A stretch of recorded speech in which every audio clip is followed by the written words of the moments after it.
రాష్ట్ర ప్రజలకు ఉచితంగా ఇసుక ఇచ్చేస్తామని చంద్రబాబు నాయుడు ఎన్నికల ప్రచార సమయంలో చాలా ఘనంగా ప్రకటించారు.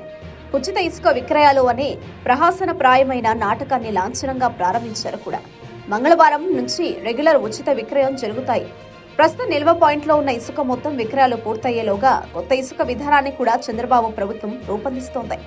జగన్మోహన్ రెడ్డి హయాంలో 2019-2021 సంవత్సరాలలో తెచ్చిన ఇసుక విధానాలను ఈ సర్కారు రద్దు చేసింది. వైసీపీ ప్రభుత్వంలో టన్ను ఇసుక ధర 375. ఈ ధర పెట్టినందుకే ఎల్లో మీడియా చంద్రబాబు బట్టలు చింపుకున్నారు. కానీ ఇప్పుడు టీడీపీ కూటమి ప్రభుత్వంలో టన్ను ఇసుక ధర 1225. జగన్ సర్కార్ కంటే మూడింతలు ఎక్కువ రేటు. కానీ ఉచిత ఇసుక అనే ముసుగులో ఏదో మాయామర్మం దోబూచులాట ఉందని ప్రజలు అనుమానిస్తున్నారు. ఉచితం అంటూనే ప్రకటిస్తున్న ధరలు అనూహ్యంగా ఉంటున్నాయని వారు నివ్వెరపోతున్నారు.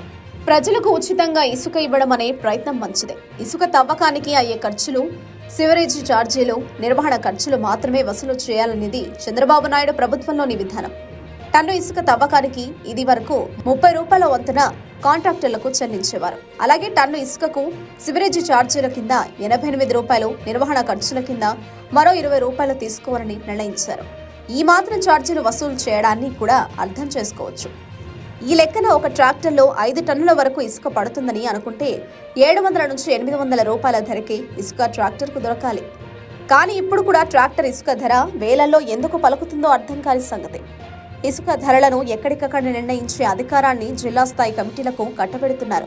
ఈ కమిటీలో స్థానిక కారణాల ముసుగులో రకరకాల నిబంధనలు రూపొందించి మళ్లీ ప్రజలు నడ్డి విరిచే ధరలను నిర్ణయించే ప్రమాదం ఉందని ప్రజలు అనుమానిస్తున్నారు. ఇసుక తవ్వకాల ధరలు ఒక్కో చోట ఒక్కో రకంగా ఉంటాయి కనుక ప్రజలపై అధిక భారం మోపే ప్రమాదం ఉందని భయపడుతున్నారు.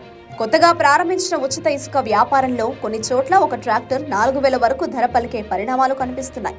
ప్రభుత్వం కొత్త ఇసుక విధానంలో అన్ని విషయాలను సమగ్రంగా పేర్కొన్న తర్వాత గానీ చంద్రబాబు నాయుడు ప్రభుత్వం ప్రజలకు మేలు చేస్తుందా, చేటు చేస్తున్నదా అర్థం కాదని పలువురు వ్యాఖ్యానిస్తున్నారు. ఏదేమైనప్పటికీ ఇసుక వ్యాపారం పేరుతో దోచేశారని జగన్మోహన్ రెడ్డి ప్రభుత్వాన్ని నిందించిన సంగతి అందరికీ తెలుసు. అలాంటప్పుడు జగన్ రాకముందు తెలుగుదేశం ప్రభుత్వ హయాంలో ఏ ధరకు ఇసుక దొరికేదో ఇప్పుడు కూడా అదే ధరకు దొరికే విధంగా ఇసుక విధానాన్ని రూపొందిస్తే తప్ప చంద్రబాబు నాయుడు ప్రభుత్వం ప్రజలకు మేలు చేస్తుందని నమ్మలేమో అని ప్రజలు వ్యాఖ్యానిస్తున్నారు.